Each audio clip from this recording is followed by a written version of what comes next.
Pour aborder le sujet de cette vidéo, on va parler repas de famille. Vous savez, ces repas qui durent des plombs, où on commence à manger à 11 h pour enfin sortir de table à 23 h, après avoir déboutonné son futal tellement vous êtes gavé. Et dans ces repas, il y a toujours un tonton un peu limite qui se met à faire des blagues gênantes lorsqu'il est aviné ou à insérer le nom de l'alcool concerné. Et c'est des blagues du type « Eh mon neveu, tu sais qu'en 732, Charles Martel a repoussé les musulmans à Poitiers ?» Vous le regardez avec un sourire gêné et il surenchérit « Oui, bah moi, je dis qu'il les a plutôt repoussés à moitié hein. » Et cette blague de grande qualité est généralement suivie d'un rire gras, et au-delà de son caractère hautement drôlistique, elle met en lumière l'importance de la bataille de Poitiers dans l'imaginaire collectif. Le côté un peu raciste de la blague illustre aussi l'utilisation que peut être faite de cette bataille sur le plan idéologique. En bref, aujourd'hui, on va se demander qui était vraiment Charles Martel et qu'est-ce que c'est que ce bordel des Arabes à Poitiers.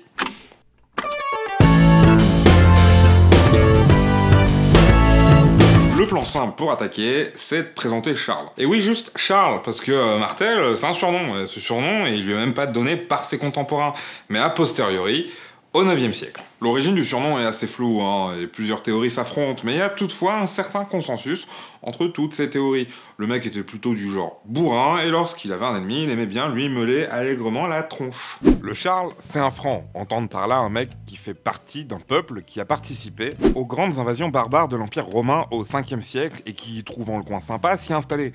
Les Francs, en l'occurrence, lors de la période qui nous intéresse, ils sont installés dans 3 grands royaumes. Les royaumes francs de Neustrie, d'Austrasie et de Bourgogne. Charles, c'est le fils de Pépin de Herstal, qui ne faut pas confondre avec Pépin le Bref, qui lui est le fils de Charles. Au niveau des prénoms à l'époque, on ne fait pas forcément dans l'original. Hein.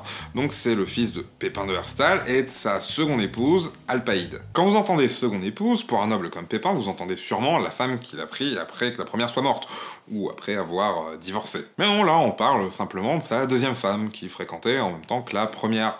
Le bougre était donc polygame, ce qui était toutefois courant à l'époque, même chez les chrétiens. De sa première union avec une douce damoiselle du nom de Plectrude, ah, non, je veux bien faire une pause là-dessus en fait. Aujourd'hui, il y a des gens dont on se moque parce qu'ils s'appellent Dylan ou Kevin.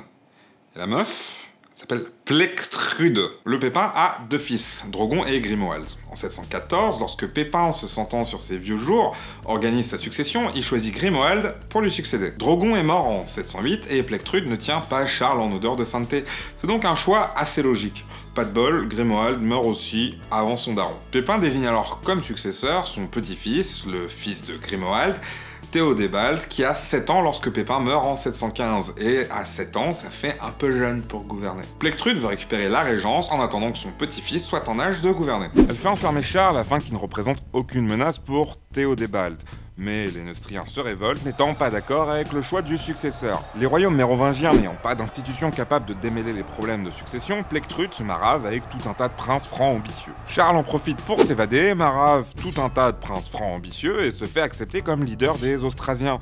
Il a même pas besoin de maraver Plectrude qui lui lâche le pouvoir. Bon, depuis tout à l'heure, on parle de succession, mais de succession à quel poste? Comme Pépin, Charles souhaite devenir maire du palais, une position bien plus avantageuse que roi dans le château. Chez les Mérovingiens, le maire du palais est à l'origine une sorte de superintendant, mais plus le temps avance, plus cet intendant a des pouvoirs étendus. Plus leurs pouvoirs sont étendus, plus ils prennent la confiance et demandent de nouvelles prérogatives. Au final, au 7e siècle, le maire du palais c'est clairement un roi, mais juste sans la couronne quoi.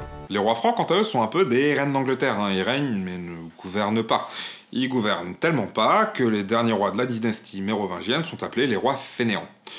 Littéralement, les rois qu'en foutent pas une. Revenons à Charles. En 717, il devient maire du palais d'Austrasie. Son premier acte politique est d'ailleurs de nommer le roi d'Austrasie, un certain Clotaire IV.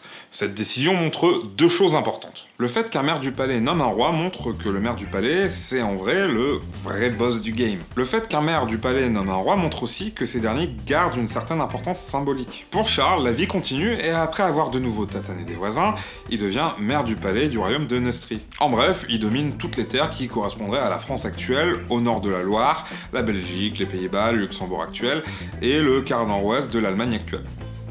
est quand même pas mal. Charles met en place une politique de conquête militaire vers l'est essentiellement. Au sud, c'est la région qui va nous intéresser. On trouve des territoires dont Charles n'est pas le souverain, à savoir le royaume franc de Bourgogne et le duché d'Aquitaine. L'Aquitaine n'est pas un royaume franc, son souverain, Eudes Ier, est un vascon. Second Eudes signe en 720 un traité de paix avec Charles. Ce traité de paix n'est pas une évidence pour Eudes à l'arrivée de Charles au pouvoir, mais le fait qu'ils prennent une branlée par le bon Charles en 719 et la prise de Narbonne la même année achève de convaincre Eudes que le Charles vaut mieux s'en faire un ami qu'un ennemi. Ce traité ne règle pas complètement le différend entre les deux dirigeants, mais il permet de donner à Eudes un répit bienvenu pour défendre sa frontière sud, et il permet de donner à Charles l'occasion d'aller distribuer des mandales sous d'autres latitudes. Reste à savoir ce qui menace Eudes au sud. Non, parce qu'au sud de l'Aquitaine, c'est la péninsule ibérique. Et dans la péninsule ibérique, on trouve des Arabes. Logique. Alors, déjà, qu'est-ce qu'ils foutent là, ces Arabes? Ça te fait rire, hein? On remonte un peu dans le temps pour arriver à la première moitié du 7e siècle, précisément en 632, date de la mort de Mahomet, mais aussi de la prise de pouvoir du calife Abou Bakr as-Siddiq, premier de 4 califes du califat Rachidoun, qu'on qualifie aussi de calife bien guidé. Ces califes entreprennent des conquêtes au Moyen et Proche-Orient, mais aussi en Afrique, dans les actuelles Égypte et Libye. Le travail de conquête qu'ils entreprennent est perpétué par la dynastie qui leur succède, les Omeyyades, en 661. Ces derniers s'intéressent au Maghreb, et après le Maghreb, à la seule terre qui leur fait face, la péninsule ibérique. Cette péninsule est alors sous le contrôle d'un autre peuple, issu des invasions barbares, les Visigoths. Par chance pour les Omeyyades, chez les Visigoths au début du 8e siècle, c'est un peu le sbeul. Les Arabes profitent de ce sbeul pour se lancer à l'assaut des royaumes Visigoths, usant du prétexte de la guerre sainte. Ils débarquent dans ce qui est l'actuelle Espagne dès 711. Cette idée de guerre sainte, donc de conflit religieux, elle est très présente chez les chefs militaires des troupes sarrasines, mais sûrement moins chez les soldats de l'armée sarrasine. En effet, la troupe est composée essentiellement de berbères, des populations du Maghreb, converties seulement très récemment à l'islam. En 714, l'entreprise de conquête de la péninsule ibérique est quasi terminée pour les Sarrasins, ils en dominent la quasi-totalité. Des raids sont menés de l'autre côté des Pyrénées, essentiellement en Septimanie. Une région qui correspond en gros au Languedoc. Ces raids se concrétisent en 719, les Sarrasins passent les Pyrénées avec l'intention de prendre la Septimanie, Narbonne tombe en 719 et les Sarrasins remontent même jusqu'à Nîmes. En 720, les ennuis commencent pour Eudes. Le siège est mis par les Sarrasins devant Toulouse et Eudes se voit contraint de demander de l'aide à ses voisins francs. Charles s'en fout, il marave du monde à l'est, et c'est donc grâce à l'aide de Bourguignon que ce bon vieux Eudes peut défaire le siège devant la ville. Cette défaite pour les Sarrasins les calme et ils se replient derrière les Pyrénées. Sauf pour ce qui est du contrôle de la Septimanie. Ils solidifient leur position dans ce qui est désormais le wilaya d'Al-Andalus. Le wilaya, en plus d'être un ancien membre des Black Eyed Peas, c'est une division administrative d'un territoire dans les califats. À sa tête, on trouve un wali. Je suis pas sûr d'assumer cette blague. Genre, elle est même pas écrite en fait. C'est... Je suis pas drôle.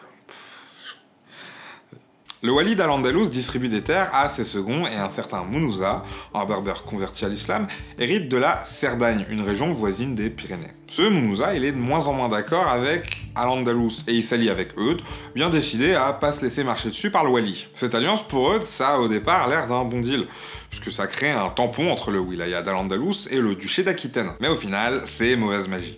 Charles, qui a fini de déboîter des mâchoires à l'Est, prétexte que cet accord passé par Eudes est une trahison et rompt le traité de paix signé en 720. Eudes se retrouve donc avec Charles sur le rable. La malchance continue, puisqu'en 732, un nouveau wali prend le pouvoir à l'Andalus, Abd al-Rahman al-Rafiki. Et ce wali-là, il déconne walou.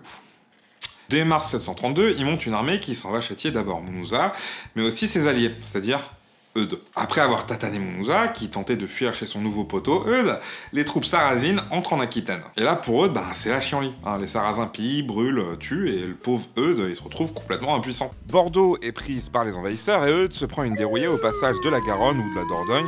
Faut dire qu'à l'époque, les soldats de l'armée sont pas forts en géo. Les Sarrasins remontent toujours plus au nord, ils pillent et brûlent la basilique Saint-Hilaire de Poitiers, et se dirigent vers le sanctuaire de Saint-Martin de Tours. Bon, aujourd'hui, Saint-Martin, c'est un peu Osef comme ça, mais à l'époque, c'est the Saint to be. Le mec, c'est juste le saint patron de la dynastie mérovingienne, et donc, si Charles veut pas passer pour un pignouf, il faut qu'il intervienne. En tout cas, ça tombe bien pour eux, qui chialent pour obtenir de l'aide des Francs depuis qu'il a pris un coup de babouche dans l'océan par les Sarrasins. Charles s'élance avec une armée conséquente pour l'époque, de 20 à 30 000 hommes, en territoire aquitain pour couper la route des Sarrasins. Et comme d'habitude, il distribue allègrement les mandales, si bien que les Sarrasins sont battus dans un coin paumé, au nord de Poitiers, le 25 octobre 732. C'est cette bataille qui est rentrée dans l'histoire. Les troupes sarrasines sont en déroute, elles retournent Fissa de l'autre côté des Pyrénées en pillant un peu une nouvelle fois l'Aquitaine au passage. Charles ne prend même pas la peine de poursuivre les Sarrasins, considérant que c'est à eux de défendre son propre territoire. Alors au final, pourquoi on en fait tout un foin de cette bataille, Parce que bon, on peut pas nier qu'aujourd'hui, la bataille de Poitiers et Charles Martel sont utilisés par certains polémistes à des fins idéologiques. On nous présente Charles Martel comme le sauveur de la France et des chrétiens, l'homme qui aurait empêché les musulmans d'envahir la France et cette bataille comme un moment décisif et comme le point final de la présence des Sarrasins en France. Du moins, pour ce qui est de la période médiévale. Or, force est de constater que parler de Charles Martel comme sauveur de la France, c'est une ineptie, parce que la France telle qu'on la connaît, au 8e siècle, elle n'existe pas. En parler même comme du sauveur des Francs est une ineptie.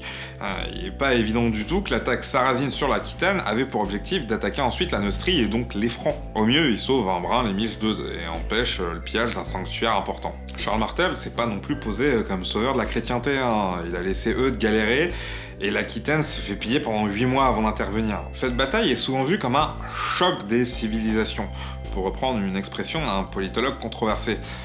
Il est difficile de parler de civilisation unifiée quand on voit la composition des armées d'Al-Andalus. Des Arabes, des Berbères et même des Muladis, des Européens convertis à l'islam. L'attitude de Charles Martel n'est pas non plus dénuée d'arrière-pensée politique.